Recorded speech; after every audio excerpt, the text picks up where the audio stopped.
Canada is stepping up to become a global hub for top-tier research talent. Canadian universities are launching a major recruitment effort, backed by a 1.7 billion Canadian dollars federal funding boost, to attract elite researchers from around the world. This move comes as U.S. universities face funding cuts and growing uncertainty under the Trump administration, prompting academics to consider new opportunities abroad. The University of Toronto, along with other leading Canadian institutions, is actively targeting international professors, offering generous research support and streamlined immigration pathways. Notable academics, including MIT astrophysicist Sarah Seeger, are already planning to join Canadian campuses, citing budget cuts and uncertainty in U.S. science funding as key reasons for their move. Canada's recruitment strategy aims to bring in over 1,000 highly qualified researchers over the next decade. To support this, the Canadian government has introduced fast-track visa processing for PhD applicants and their families, reducing approval times to just 14 days. Starting in 2026, master's and doctoral students will also be exempt from the country's tightened international student permit cap, making Canada a more accessible and attractive destination for global talent. This initiative is part of a broader strategy to boost Canadian innovation, strengthen research capabilities, and compete with international universities for the best minds in science, technology, engineering, and healthcare.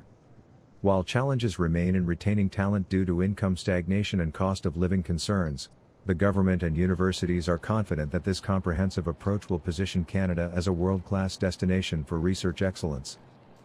With generous funding, innovative programs, and fast-track immigration support, Canada is making a bold play to attract and retain the brightest global scholars, aiming to transform the country into a leader in research, innovation, and higher education. We see really a once-in-a-generation opportunity to bring some of the brightest minds of our time here to Canada. And the recent recruitments that we announced at the University of Toronto, while they preceded the federal government's announcement, it's all part of the Canadian strategy to leverage this once-in-a-lifetime opportunity.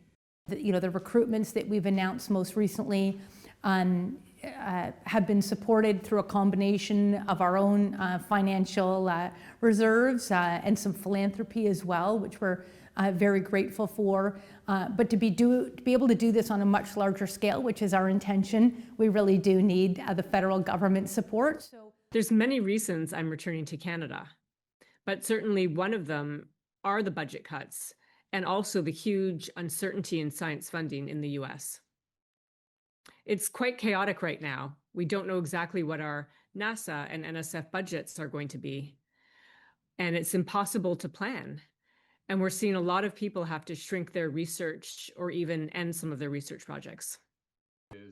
There have been policies over the past year which have been, I'd say, difficult for many people in higher ed in the US.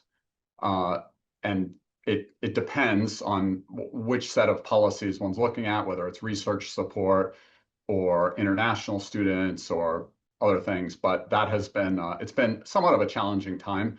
Hasn't directly affected me that much, but it is certainly the case that it has affected higher ed as a whole, which has been, from my perspective, unfortunate, because once again, I think it's one of the things that the U.S.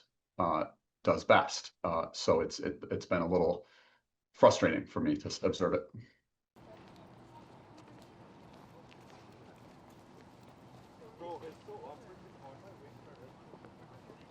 Which one, the racket?